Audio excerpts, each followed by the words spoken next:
بسم اللہ الرحمن الرحیم۔ تقریباً 3 آیتیں ہماری اور آپ کی اس سے پہلے والی آڈیو میں کمپلیٹ ہو گئی تھی۔ اب آیت نمبر 4 اور آیت نمبر 5 کمبائن ہوگی۔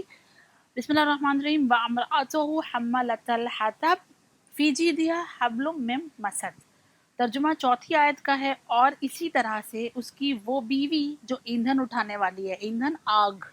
وَامْرَأَتُهُ حَمَّلَةَ الْحَطَبِ، اس کی بیوی یعنی جمیل جو آگ اٹھانے والی ہے، فی جیدہا حبل من مسد، اور اس کی گردن میں خرمے کی چھال کی رسی ہوگی۔ اب ڈیٹیل میں انشاءاللہ اس کا آپ کو پتہ چلے گا کہ خرمے کی چھال کی رسی کسے کہتے ہیں، کیا ہے، کیوں کہا گیا۔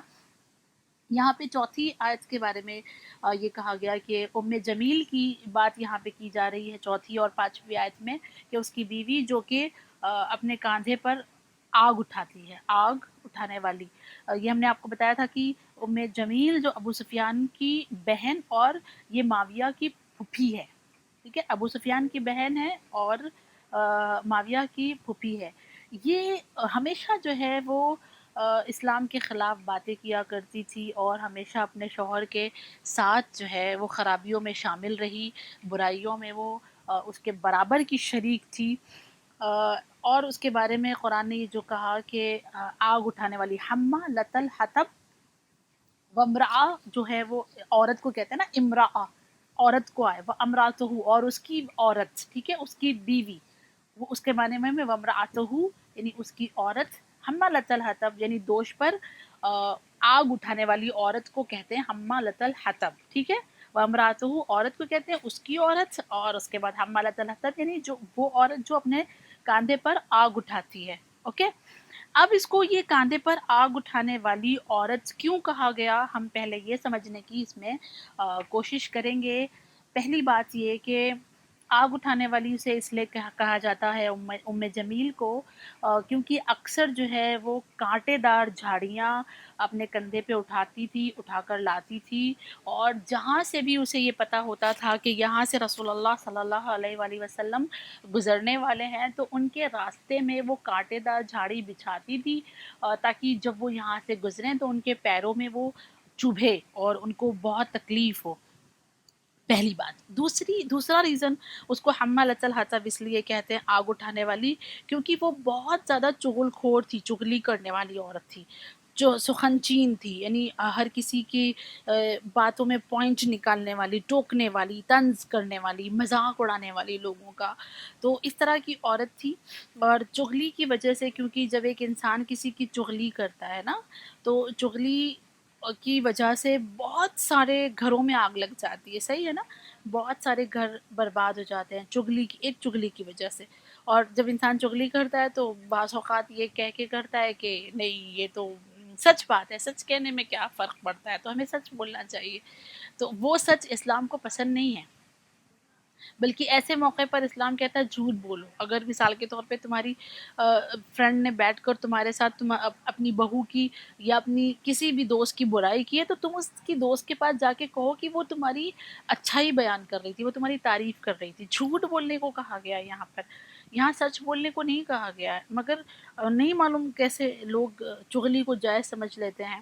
اور نہ صرف جب ایک انسان چغلی کرتا ہے نا، تو چغلی میں بہت ساری چیزیں شامل ہوتی ہیں۔ سب سے پہلی چغل خور انسان کے اندر جو پہلا گناہ ہوتا ہے اس کا حسد، ٹھیک ہے، ہم کسی کی چغلی کر رہے ہیں جسٹ بیکاز آف حسد، ہمارے دل میں کیونکہ اس کے لیے حسد ہے اس لیے ہم چغلی کر رہے ہیں۔ چغلی کرنے والا سیکنڈ جو گناہ کرتا ہے وہ کہ راز فاش کر رہا ہے، اس نے امانت میں خیانت کی ہے، کسی نے تم کو کچھ بتایا تھا، تم اس کو دوسروں کو پاس آن کر رہی ہو، تو ایک امانت میں خیانت کی، اس نے حسد کی۔ تیسرا، جب چغلی کرتا ہے تو ہو بہو وہی چیز وہ نہیں بیان کرتا، بلکہ وہ چینج کرتا ہے، کچھ نہ کچھ اس میں ایکسٹرا، اس میں مرچ مسالے تو ہوتے ہی ہیں، ٹھیک ہے، تو جھوٹ بولتا ہے۔ تیسری برائی جو ہے چغل خور، وہ کیا کرتا ہے، جھوٹ بولتا ہے۔ چوتھی برائی جو کرتا ہے وہ الزام لگاتا ہے، تہمت ہے نا، وہ جو جھوٹ ہے وہ ایک طرح کا تہمت ہے. لہٰذا اتنی ساری چغل خور جو ہے وہ ایک چغلی کے ذریعے سے اتنے سارے گناہ ایڈ ہوتے ہیں اس کے نام اعمال میں. وہ صرف ایک چغلی کا گناہ ایڈ نہیں ہوتا ہے بلکہ حسد کا گناہ بھی ایڈ ہوتا ہے, جو اس میں تہمت کا گناہ بھی ایڈ ہوتا ہے, اس میں جو ہے وہ پھر ایک جھوٹ کا بھی گناہ ایڈ ہوتا ہے. یہ ساری چیزیں جو ہے اس میں ایڈ ہوتی چلی جاتی چغلی کی وجہ سے.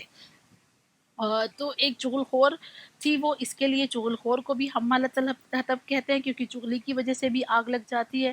اور تھرڈ چیز یہ ہے کہ ام جمیل کو حمالۃ الحطب اس لیے کہا گیا کیونکہ وہ عورت جو تھی مالدار تھی, لیکن مالدار ہونے کے باوجود وہ بہت کنجوس تھی, بخل تھا اس کے پاس. تو کنجوسی کی وجہ سے ضرورت مند کو جو ہے وہ کبھی ہیلپ نہیں کرتی تھی, کبھی وہ کسی کی مدد نہیں کرتی تھی, اور جس کی وجہ سے جو ہے لوگ بہت پریشان ہوتے تھے. گھروں میں آگ لگی ہوتی تھی لیکن یہ تکلیفوں کو ختم کرنے کی طاقت رکھنے کے باوجود یہ تکلیفوں کو ختم نہیں کرتی تھی. لہٰذا اس کو حمالۃ الحطب کہا. یعنی پہلا کہ کاندھے پر کانٹا اٹھاتی تھی, دوسرا کیا ہوا وہ چغل خور تھی, تیسرا کیا ہوا کہ وہ بہت کنجوس تھی, یعنی شدت کے ساتھ وہ کنجوس تھی اس کے پاس دولت ہونے کے باوجود. لہٰذا اس کو کیا کہا گیا, حمالۃ الحطب. ٹھیک ہے.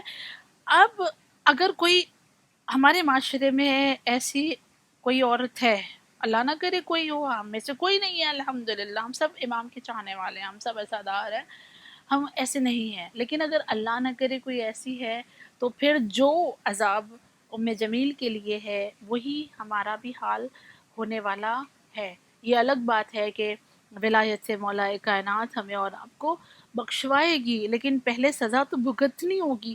ام جمیل کبھی بھی اپنی سزا سے باہر نہیں نکل پائے گی, لیکن ہم کو سزا ملنے کے بعد ولایت کی وجہ سے باہر آنا نصیب ہوگا, لیکن سزا تو بہرحال برحق ہے جو ہمیں ملنے والی ہے. لہٰذا یہ ہم بات یاد رکھیں. اس کے بعد جو کہا گیا فی جیدہا حبل من مسد, یعنی جو ہے اس کی گردن میں جو وہ خرمے دار ایک چھال ہوگی, ایک رسی ہوگی. تو یہ اس کا معنی جو ہے سب سے پہلے آپ سمجھ لیں, جید جو آیا ہے نا لفظ جیم یہ دال, ہمیں یقین ہے کہ آپ لوگوں کے سامنے سورہ کھلی ہوگی. ہم نے پہلے کنڈیشن میں کہا تھا سورہ کھلی ہونی چاہیے. تو جید کہتے ہیں گردن کو, جید گردن کو کہتے ہیں. اب یہاں پہ تھوڑا سا غور سے سنیے گا, ہم لوگ انشاءاللہ ملیں گے تو ہم آپ کو بورڈ پہ لکھوا دیں گے, لیکن آپ تھوڑا سا دھیان دیجیے گا. گردن کے 3 پارٹ ہوتے ہیں. تو جید اس پارٹ کو کہتے ہیں جو سینے سے تھوڑا سا اوپر ہو, اسے جید کہتے ہیں. گردن کا وہ پارٹ جو ہمارے سینے سے تھوڑا سا اوپر ہو, لگا ہوا سینے سے, اس کو کہتے ہیں جید. ٹھیک ہے. جہاں ہمارا ہار رہتا ہے, ہمارے گلوبن جہاں پہ رہتے ہیں, ہم جہاں پہ نیکلس پہنتے ہیں, ٹھیک ہے, اس کو جید کہتے ہیں. اس کے بعد کہتے ہیں گردن کا ایک حصہ ہوتا ہے اونق. آئی تھنک اس کا اگر ہم انگلش میں رومن میں لکھنا چاہیں تو وہ ONUK, اونق کہتے ہیں گردن کے پیچھے, بیک سائڈ کا جو گردن کا حصہ ہوتا ہے اس کو کہتے ہیں اونق. تیسرا جو ہے رقابہ, رے بڑا قاف بے ہے, رقابہ. یہ رقابہ کہتے ہیں ہول گردن کو مطلق, یا پوری جو اپنی یہاں سے ہمارے سر سے جوائنٹ ہو کے پورے سینے تک کی جو ہماری نیک ہوتی ہے, وہ پورے حصے کو عربی میں رقابہ کہتے ہیں. جید, اونق اور رقابہ, یہ مطلقاً رقابہ کو کہا جاتا ہے. جیسے بعض اوقات رقابہ ایک انسان کو بھی کہتے ہیں, جیسے ایک آیت میں آیا ہے فکو رقابہ, یعنی انسان کو آزاد کرنا. صحیح ہے, فکو رقابہ, انسان کو آزاد کرنا. فک یعنی فے اور چھوٹا والا کاف, فکو رقابہ, تو جو ہے یہ آزاد کر دینا ایک انسان کو یہاں پر معنی آتا ہے. تو کبھی کبھی رقابہ کا معنی ہوتا ہے آزاد کرنے کا. ٹھیک ہے. اب مسئلہ آتا ہے مسد کا, فی جیدہا حبل من مسد. مسد کہتے ہیں رسی کو. سب سے پہلے بات یہ ہے مسد رسی کو کہا جاتا ہے.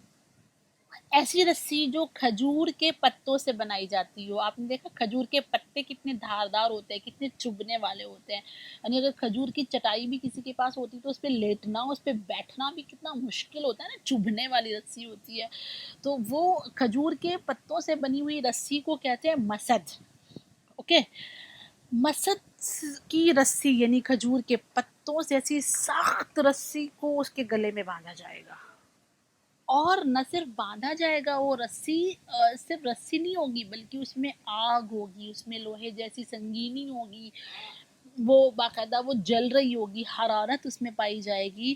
اور پھر اس کے بعد یہ کہا گیا کہ بہت جو بڑے گھرانوں کی خواتین ہوتی ہیں اکثر جو ہے وہ اپنی خوبصورتی کو، اپنے زیور کو، اپنی مال و دولت کو ظاہر کرنے کے لیے اپنی نیکلس کا سہارا لیتی ہیں، نیکلس کے ذریعے سے وہ بتاتی ہیں کہ دیکھو میرے پاس کتنا قیمتی زیور ہے، اور بہت زیادہ لوگوں کی طرف جو ہے تحقیر یعنی حقارت کی نظر سے لوگوں کو دیکھنے کی کوشش کرتی ہیں۔ بعض اوقات کے زیادہ تر فیشن جو ہوتا ہے ہم لوگوں کا وہ ہمارے گردن کے اوپر سے لے کے پھر وہ ایئر رنگس ہیں، ہمارے میک اپس، وہ آل جتنا بھی ہوتا ہے وہ سب ہمارے گلے سے شروع ہوتا ہے۔ تو اس لیے کہا گیا کہ جو ایسی خواتین ہیں جو اپنے زینت کے ذریعے سے، اپنے زیور کے ذریعے سے لوگوں کو بہت زیادہ حقیر دکھانے کی کوشش کرتی ہیں، ان کے گلے میں یہ رقابہ یعنی یہ ان کے رقابہ میں یہ مسد، یہ رسی ڈالی جائے گی۔ اور پھر یہ کہا گیا کہ یہ ام جمیل کے لیے یہ لفظ اس لیے استعمال ہوا ہے کہ اس کے گلے میں مسد ڈالی جائے گی، اس کے گلے میں رسی ڈالی جائے گی، کیونکہ ام جمیل کے پاس ایک بہت قیمتی ہار تھا، بہت ہی وزنی، بہت اچھا سا اس کے پاس ہار تھا، اور وہ ہمیشہ جو ہے اس ہار کے ذریعے سے یہ قسم کھا رکھی تھی اس نے کہ میں یہ ہار بیچوں گی، اور بیچنے کے بعد جتنی بھی رقم اس ہار سے مجھے ملے گی اس رقم کو میں نبی کو تکلیف دینے کے لیے خرچ کروں گی۔ یعنی اس نے قسم کھائی تھی کہ یہ میرا ہار جو میرے پاس بہت قیمتی میرا جو ہار ہے، اس ہار کو میں بیچ دوں گی، اور بیچنے کے بعد میں اس ہار کے ذریعے سے پورا خرچ کروں گی رسول اللہ کی تکلیف میں۔ یعنی تو اس لیے یہ ام جمیل کو کہا گیا ہے کہ تو جس ہار پر تو اتراتی تھی اور جس ہار کے لیے تو یہ کہتی ہے کہ اس ہار کو بیچ کر میں جو ہے وہ رسول اللہ کو تکلیف دوں گی، تجھے روز قیامت مسد کا ہار پہنایا جائے گا، رسی کا ہار پہنایا جائے گا، اور وہ ہار ایسا ہوگا جو بہت چبھنے والا ہوگا، جو بہت تکلیف دینے والا ہوگا، تو اس ہار کے ذریعے سے تیری پذیرائی کی جائے گی۔ تو یہ آخری میں ابو لہب کی بیوی ام جمیل کے لیے یہ آیت نازل ہوئی۔ اب دو جملوں میں جو ہے اس کا مورل ہم سمجھ لیتے ہیں۔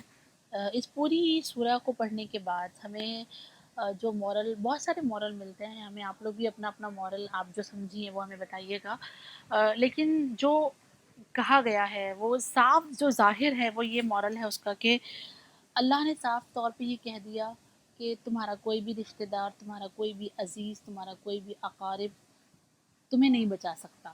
تم کسی کے بھی کتنے بھی، کوئی ایک صاحب ایمان کی تم کتنے بھی اچھے رشتہ دار ہو، تمہاری وہ رشتہ داری کام آنے والی نہیں ہے۔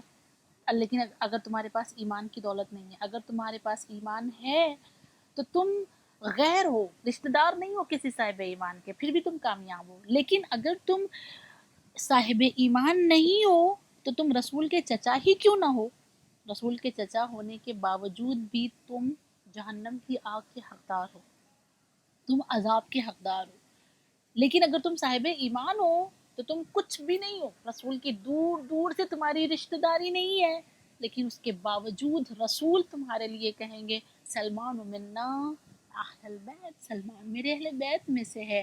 یعنی اس سورے سے ہمیں یہ درس ملتا ہے کہ اگر ہم صاحب ایمان ہیں تو ہمیں کسی بھی رشتہ داری کی ضرورت نہیں پڑے گی کہ ہم کو کوئی رشتہ دار بخشوا لے، بلکہ ہمارا ایمان خود رسول اللہ ہم کو بخشوائیں گے اگر ہم صاحب ایمان ہیں، خود مولا کائنات ہمیں اپنا بنا لیں گے اگر ہم صاحب ایمان ہیں۔ تو ایمان کی دولت سب سے زیادہ معنی رکھتی ہے، ہمارے پاس سب سے بڑی دولت جو ہے وہ ایمان کی دولت ہے، اور اللہ سے ہم یہ دعا کریں گے آخر میں کہ خدایا تو نے جو ایمان ہمارے دل میں رکھا ہے، اس ایمان کو قبر کی منزل تک لے جانا نصیب کرنا، اس لیے کہ ایمان پر پیدا ہو جانا بہت آسان ہے، ایمان پہ مر جانا بہت مشکل ہے۔ خدایا ہمارے ایمان کو سلامت رکھنا، اور ہمیں وقت کے امام کے آنے کے بعد ان کی آواز پر لبیک کہنے کی توفیق عنایت کرنا. اور آخر میں دعا کرتی ہوں پروردگار عالم سے کہ معبود تمام شیعان حیدر کرار کو اس خطرناک بیماری سے محفوظ رکھنا، اور تمام جو ہندوستان کی سرزمین پر مسلمانوں پر ظلم ڈھانے والے حاکم جابر لوگ ہیں، خداوند کریم اگر وہ ہدایت کے قابل نہیں ہیں تو انہیں نیز تو نابود فرما. تمام مسلمانوں کو اپنے حفظ و امان میں رکھنا. پروردگار عالم، اول و آخر تیری بارگاہ میں فقط ایک دعا ہے، ظہور امام زمان میں تعجیل فرما، ہمیں ان کے حقیقی انتظار کرنے والوں میں شمار فرما. وآخر الدعوانا ان الحمد للہ رب العالمین.